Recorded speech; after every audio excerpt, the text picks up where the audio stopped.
Olá, seja bem-vindo ao canal da Assembleia de Deus Central na cidade de Araguari, no estado de Minas Gerais. Nós estamos aqui para retomar as gravações para você que é estudante da Escola Bíblica Dominical, a classe de adultos. Nós estaremos retomando a gravação agora das lições bíblicas de adultos neste primeiro trimestre do ano de 2019. Meu nome é João Paulo, sou pastor aqui na Assembleia de Deus Central em Araguari, também superintendente da Escola Bíblica Dominical e comentarista das revistas Lições Bíblicas da CPAD, do atual currículo, para a faixa etária de juvenis, ou seja, de 15 a 17 anos. Nós estaremos neste primeiro trimestre de 2019 tratando do tema Batalha Espiritual. O povo de Deus e a guerra contra as potestades do mal. Esta é a revista do atual trimestre, cujo comentarista é o pastor da Assembleia de Deus em Jundiaí, no estado de São Paulo, pastor Ezequias Soares.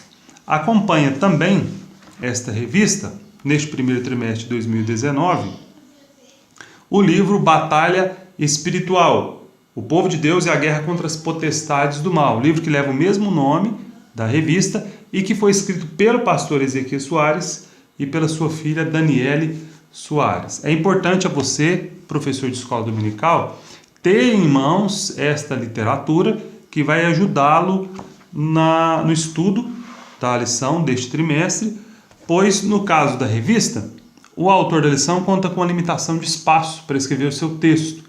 Então, alguns assuntos ele não pode fazer o devido aprofundamento que ele gostaria. Então, já há algum tempo, alguns anos, a Casa Publicadora das Assembleias de Deus vem juntamente com a lição, publicando trimestralmente um livro de apoio, que é um livro que vai servir para este trimestre e depois também para outras ocasiões, para que o autor tenha, nesta ocasião aqui, oportunidade de aprofundar os temas, expandir o assunto, trazer mais informações, bibliografias, para que nós possamos compreender mais aquilo que é tratado na revista.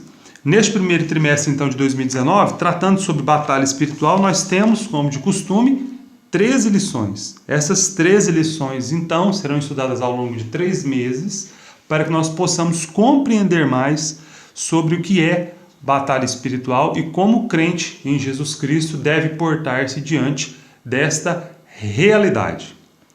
A lição de número 1 tem por seguinte título: Batalha Espiritual. A realidade não pode ser subestimada. Nós queremos deixar algo claro, que a palavra de Deus, a todos aqueles que leem, já esclareceu, que a batalha espiritual entre o diabo e a igreja do Senhor Jesus Cristo é uma batalha real. O diabo não é um ser fictício, não é algo que foi criado no imaginário da igreja com o intuito, alguém pode pensar assim, de amedrontar os fiéis de forma alguma. Segundo a própria palavra de Deus, o diabo existe e ele se opõe a Deus, se opõe à sua igreja, apesar de não haver o mesmo poder. Nós não podemos tratar o diabo em pé de igualdade com Deus. Isso é totalmente desproporcional. Na verdade, a palavra de Deus não nos mostra isso em lugar nenhum. Mas que nós vamos estudar ao longo do trimestre. Ele tem poder, ele consegue interferir, ele se opõe à igreja, que ele opera, isso é uma realidade. Então nós não devemos subestimar o inimigo, nem a sua astúcia, e nem também superestimar o diabo, pensando que ele é todo poderoso, que ele estaria, aí em um nível de poder, de autoridade semelhante ao de Deus. Não, muito ao contrário, ele está muito distante disso. Mas a Bíblia vai nos advertir acerca do nosso cuidado, que nós devemos ter de vigiar e orar para que nós não caiamos nas armadilhas, nas tentações do inimigo. A lição de número 1, então, o autor da lição nos traz Mateus 26 e versículo 41 como texto áureo. E diz assim, Mateus 26 e 41, palavras do Senhor Jesus: Vigiai e orai, para que não entreis em tentação. Na verdade, o espírito está pronto, mas a carne é fraca. Nós temos então este texto como o texto áureo da lição e a leitura bíblica em classe, o texto maior que o autor da lição destacou para trabalhar, é a primeira epístola de Pedro, no capítulo de número 5, e dos versículos 5 ao 9. Diz assim o texto de 1 Pedro: semelhantemente vós, jovens, sede sujeitos aos anciãos, e sede todos sujeitos uns aos outros, e revesti-vos de humildade, porque Deus resiste aos soberbos, mas dá graça aos humildes. Humilhai-vos, pois, debaixo da potente mão de Deus, para que, a seu tempo, vos exalte, lançando sobre ele toda a vossa ansiedade, porque ele tem cuidado de vós. Sede sóbrios, vigiai, porque o diabo, vosso adversário, anda em derredor, bramando como um leão, buscando quem possa tragar. Ao qual resisti firmes na fé, sabendo que as mesmas aflições se cumprem entre os vossos irmãos no mundo. Desta leitura de 1 Pedro, capítulo 5, versículos 5 ao 9, nós queremos destacar o versículo de número 8, que diz o seguinte: sede sóbrios, vigiai, porque o diabo, vosso adversário, anda em derredor, bramando como leão, a quem possa tragar. Algumas verdades estão claras neste texto aqui e são fortalecidas pelo testemunho geral da Bíblia, que são o seguinte: a existência do diabo, e em segundo lugar, que ele é o nosso adversário, e podemos destacar no terceiro item, que ele vive bramando, rugindo como leão, com a finalidade de buscar tragar alguém. Tudo isto compatível com o que a palavra do Senhor diz no Evangelho de João. O inimigo nosso, o diabo, ele vem senão para roubar, matar e destruir. Então há uma batalha travada no mundo espiritual entre o diabo e entre a igreja. O inimigo se opondo ao avanço do Evangelho, se opondo à santificação, ao propósito de santificação dos crentes, se opondo ao avanço da igreja. Nós, enquanto crentes, devemos fazer o quê? Para que nós saiamos vitoriosos desta batalha. Primeiro, nós devemos compreender como se dá essa batalha, quem é o nosso inimigo, quem é a igreja, quem é o homem e como nós podemos vencer isso diante do Senhor. E é justamente isto que será tratado ao longo desses 3 meses, todos os domingos pela manhã, em regra. Sabemos que algumas igrejas também às vezes adotam o estudo da lição bíblica no outro dia da semana, mas em regra é feito aos domingos. Nós estaremos estudando então este tema. A batalha espiritual, em regra, segundo o autor da lição, vai enfocar um conjunto de crenças e práticas neopentecostais, porque a maioria dessas distorções envolvendo a batalha espiritual não são encontradas nas igrejas reformadas e também não são encontradas dentro daquilo que nós chamamos de pentecostalismo clássico.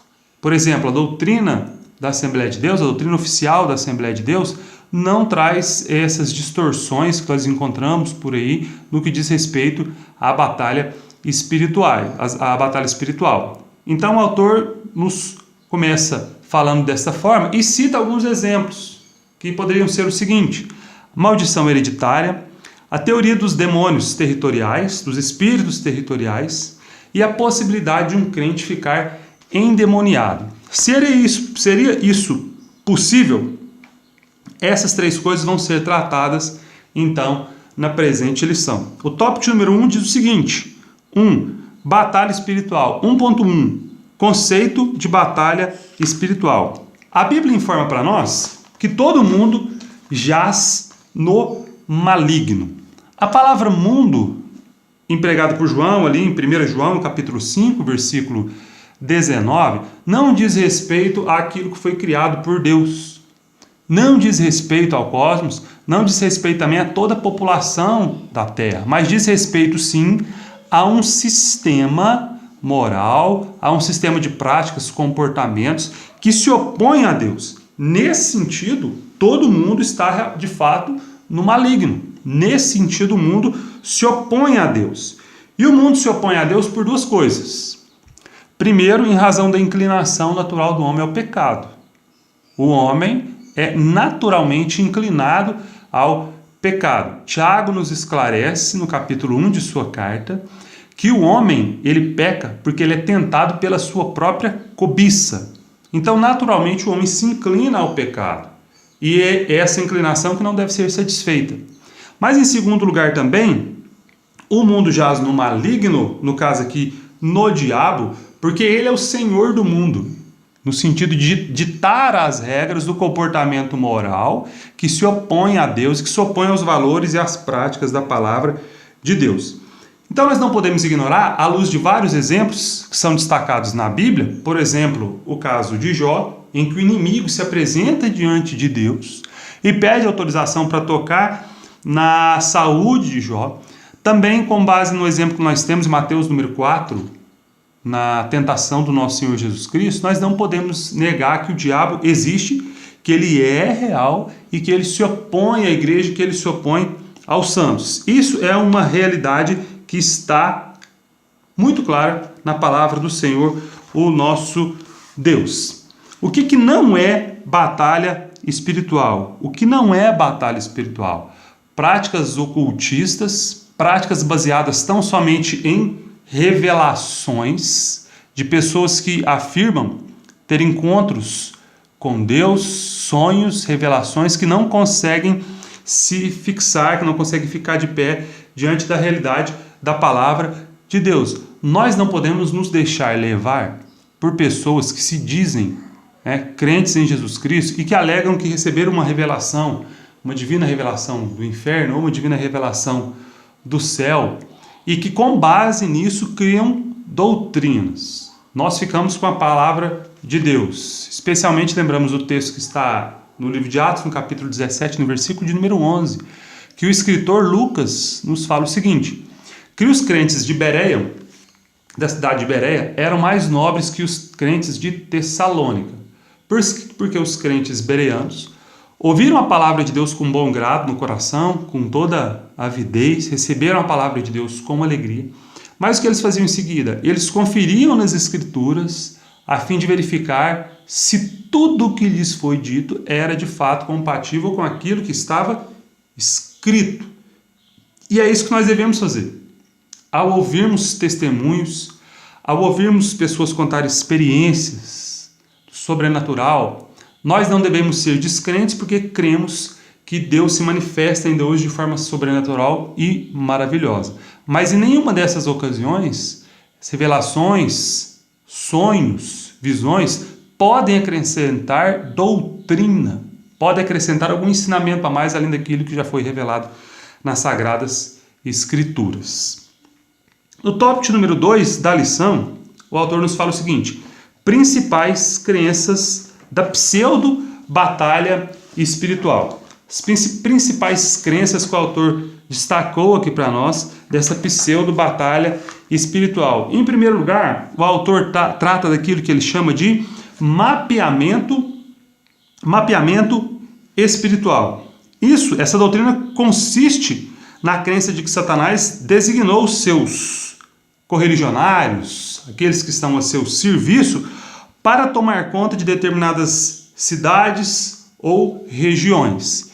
Então, seria o seguinte: alguém pode crer, algum defensor dessa ideia, de que existe uma potestade que governa, por exemplo, determinado estado, e que essa pessoa tem que se consagrar, tem que se dedicar a Deus, até o ponto de receber autoridade para expulsar aquela potestade, aquele demônio que governa, por exemplo, um determinado estado, uma determinada região, um determinado país. E quando isso for feito, supostamente afastada essa atuação diabólica, a igreja prosperaria, o evangelho prosperaria naquela região, naquela localidade. Nós não encontramos fundamentos bíblicos sólidos para afirmar tal coisa. Não é possível nós informarmos, com base na Bíblia, de que de fato é assim. Uma outra coisa também que vale destacar é o seguinte: nós não vimos nenhuma prática nos apóstolos, não vimos nenhuma prática na igreja de Atos dos Apóstolos, não temos notícia dessa prática também nos pais da igreja, de que eles expulsavam e batalhavam, militavam contra demônios, contra potestades territoriais. Nesse sentido, então, é um equívoco defender tal ideia. Outro exemplo que o autor traz para nós, aqui nesse sentido, é a doutrina da maldição hereditária. Seria um exemplo disso, que se alguém teve um problema com adultério, pornografia, divórcio, alcoolismo, tendência suicida, isso passaria de geração para geração. Então, se uma pessoa tem esse problema hoje, é sinal de que seu avô, pode ser um sinal de que seu avô teve esse problema, o seu bisavô, o seu tataravô, e isso vem se perpetuando dentro da família, passando de geração em geração. Qual seria a solução deste problema dentro de uma família? O problema deveria ser resolvido lá atrás, com os antepassados. Perdoar os antepassados que caíram em tal erro, que praticaram tal ato contrário à palavra de Deus, para que hoje, então, o problema pudesse ser resolvido. Nós sabemos que a Bíblia não trata disso. Pelo contrário, a Bíblia nos fala o seguinte, que quem está em Cristo, nova criatura é, as coisas velhas passaram e tudo se fez novo. Outro exemplo que a palavra de Deus nos dá é que o salvo, como habitação do Espírito Santo, ele é adornado, ele é limpo, o Espírito Santo faz morada dentro dessa pessoa e depois que isso acontece, não há lugar ali para o diabo. A não ser que tal pessoa que está andando na presença de Deus abandone os caminhos do Senhor e o seu estado, então, vai passar a ser pior do que aquele estado que era primeiro. Mas enquanto o Espírito Santo é a habitação do crente, enquanto o Espírito Santo habita no crente e guia o seu andar e guia a sua vida, ele está sob o domínio do Espírito Santo, está sob a bênção, sob a provisão de Deus e não há o que temer em relação a eventual maldição, eventual pecado, eventual prática contrária à palavra de Deus, que na verdade foi praticada pelos seus antepassados. Jesus Cristo nos liberta de tudo aquilo que é ruim, que é pecaminoso, que procede do mal. Isto, obviamente, para aqueles que se submetem e que se entregam a Deus e que se submetem ao Senhor, o nosso Deus. Em terceiro lugar, no tópico 2 e no ponto 3, nós temos também a doutrina que é defendida por alguns, que afirma sobre a possibilidade de um crente ficar endemoniado. O autor cita para a gente aqui no seu livro, na revista e no livro, o exemplo do pensamento de um pregador, o Kenneth Hagin, que afirmaria o seguinte, que o espírito do ser humano poderia ser habitação de Deus, do Espírito Santo, mas que a sua alma e que o seu corpo estariam sujeitos à possessão demoníaca. Então a ideia seria basicamente o seguinte, a ideia que é combatida. O ser humano pode ter o seu espírito dirigido e governado por Deus, mas a sua alma e o seu corpo poderia ficar à disposição de uma suposta possessão maligna. Olha, o autor da presente lição, o pastor Ezequias Soares, rebate tal ensinamento também. Isso no tópico de número 3, mostrando que é impossível que um crente em Jesus, alguém que foi salvo por Jesus Cristo, seja possesso por demônios. Vamos ao tópico de número 3, que fala o seguinte.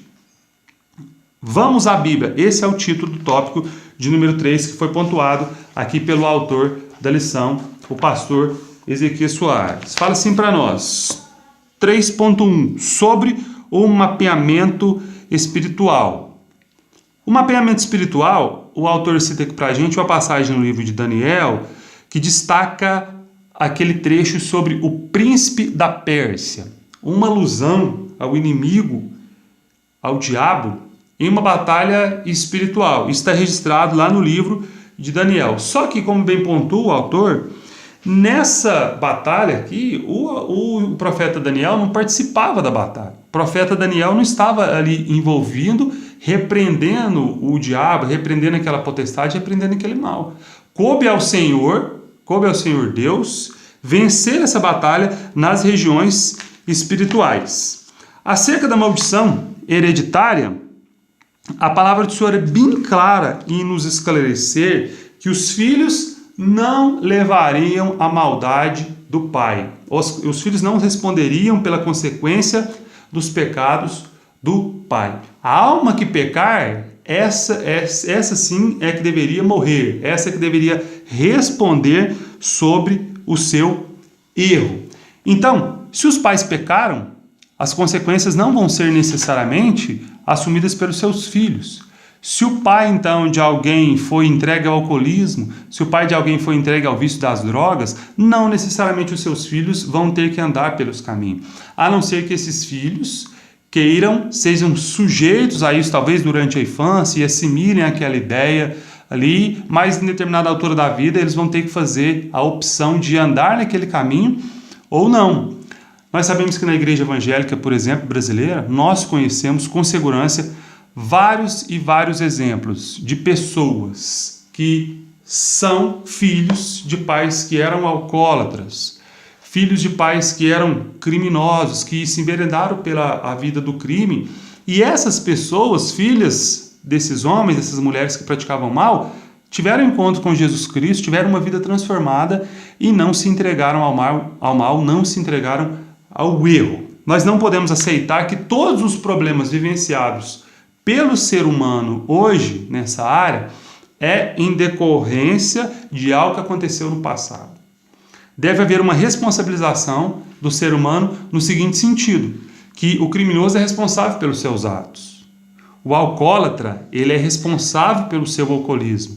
Talvez no estado atual, alguns alcoólatras, alguns dependentes químicos já não tenham o discernimento necessário para abandonar o vício sozinhos. Mas lá atrás fizeram uma opção consciente de enveredarem pela vida do vício. É lógico que aqui poderiam ser discutidos vários problemas aqui no seguinte sentido, de pessoas que ficaram expostas a esse problema durante algum tempo, desde a infância talvez, etc e tal. Mas a regra que nos informa a palavra de Deus é que nós somos responsáveis pelos nossos atos. Algumas pessoas podem eventualmente se entregar ao pecado e estarem numa vida de pecado por serem descrentes e por estarem sob o governo, sob a direção, sob a orientação, até sob a possessão do diabo. Isso no caso do ímpio. Mas desde o momento que a pessoa crê no Senhor Jesus Cristo e é de fato liberta, ela então tem a chance de fazer aquilo que agrada a Deus e viver uma vida nova. Então, sobre a maldição hereditária, nós não podemos crer que de fato isso seja verdadeiro e que isso alcance um crente, que isso governe a vida de um cristão. O 3.3, o autor fala para a gente o seguinte, sobre a possibilidade de o cristão ser possesso por espírito maligno. O autor nos lembra o caso de Saul. Saul era atormentado por um espírito maligno da parte do Senhor, um espírito maligno que assombrava, um espírito mau que assombrava Saul. Mas lembremos que Saul foi rejeitado por Deus, o Espírito de Deus saiu de Saul, ausentou-se de Saul em razão da sua prática pecaminosa, que desagradou a Deus. Alguém pode citar também, como o autor nos mostra aqui, o caso de Judas Iscariotes. Mas Judas Iscariotes, em determinado momento, Satanás entrou nele porque seu coração se desviou do Senhor Jesus Cristo. Judas não queria, de fato, se submeter à vontade de Jesus. Ele, na verdade, se entregou em algum momento da sua caminhada, mesmo estando ao lado de Jesus, se entregou ao maligno. Daí, então, fica uma advertência para nós cristãos, aqueles que se dizem cristãos, que seguem Jesus Cristo, do perigo de, no longo da caminhada, nós desviarmos os nossos olhos de Jesus e virmos a cair, a tropeçar e a errar. Alguém vai dizer, mas quem serve verdadeiramente ao Senhor não vai se desviar do seu caminho. Alguém pode defender tal ideia. Mas nesse sentido eu queria sugerir a leitura de Hebreus, no capítulo de número 6. A epístola aos Hebreus, no capítulo de número 6, fala da possibilidade de alguém que já gozou dos prazeres espirituais, que de fato estava na presença de Deus e veio apostatar-se da fé. Então essa realidade da possibilidade de apostasia, de se desviar do caminho, está muito clara lá na Epístola de Hebreus, no capítulo de número 6. 3 coisas, então, o autor da lição, dessa primeira lição, quis expor para nós e combater, já demonstrando alguns equívocos acerca da batalha espiritual. A insustentabilidade do mapeamento espiritual, à luz das Escrituras, que também não é possível sustentar a ideia da maldição hereditária na vida de um cristão e de forma que ele viesse, porventura, ter que resolver esse problema com seus antepassados. Não. em Jesus Cristo, nós somos novas criaturas, nascemos de novo e temos uma vida nova. E por último, em terceiro lugar, o autor também combate a ideia da possibilidade de um cristão, um servo do Senhor Jesus Cristo, ser ou ficar, na verdade, possesso por espíritos demoníacos. Nós somos habitação do Espírito Santo. Aqueles que creram em Jesus passaram a ser habitação do Espírito Santo. E não há possibilidade de o maligno apossar-se do corpo, da mente, do coração, de todo ser, de alguém que está em Cristo, de alguém que serve ao Senhor e que é habitação do Espírito Santo. Por fim, o autor sugere o texto aqui para o encerramento da lição nos seguintes termos: há necessidade de equilíbrio para que exageros dessas aberrações doutrinárias não levem o crente ao ceticismo, porque a batalha espiritual existe e ninguém deve subestimá-la. Nós falamos no início. Nós não devemos pensar que não existe, mas nós também não devemos superestimar os poderes do diabo e seus anjos. Os fatos estão registrados na Bíblia e nenhum cristão ousa negar essa realidade. Por outro lado, os crentes devem ter maturidade suficiente para não entrar no fanatismo, mas discernir entre o que é verdadeiramente espiritual e o que é manipulação esotérica. Em alguns casos, manipulação com fins comerciais, no sentido de vender livros, mensagens e ter uma agenda realmente cheia. Fiquemos com a palavra de Deus, que ela seja a nossa bússola, que ela seja o nosso guia, que ela nos mostre como nós devemos tratar com essas questões tão sensíveis. E voltamos também à advertência de Mateus no capítulo 26 e no versículo de número 41.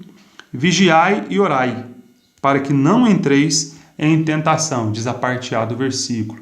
Então vigiemos e oremos. O diabo é real, ele está ao nosso derredor, nós devemos vigiar e termos a nossa vida sujeita ao Senhor Jesus. Sujeitai-vos, pois, a Deus, e resisti ao diabo, e ele fugirá de vós. Deus te abençoe. Contamos com a tua presença na próxima semana, para que acesse aqui o canal da ADIC, Assembleia de Deus Central, em Araguari, para a nossa segunda videoaula, que terá o seguinte título: A natureza dos anjos, a beleza do mundo espiritual. Tenha uma excelente aula, Deus te abençoe. Vá à igreja na manhã de domingo, procure uma igreja evangélica mais próxima da tua casa, uma Assembleia de Deus, estude ali esta lição então sobre a batalha espiritual. Deus te abençoe e tenha uma ótima semana.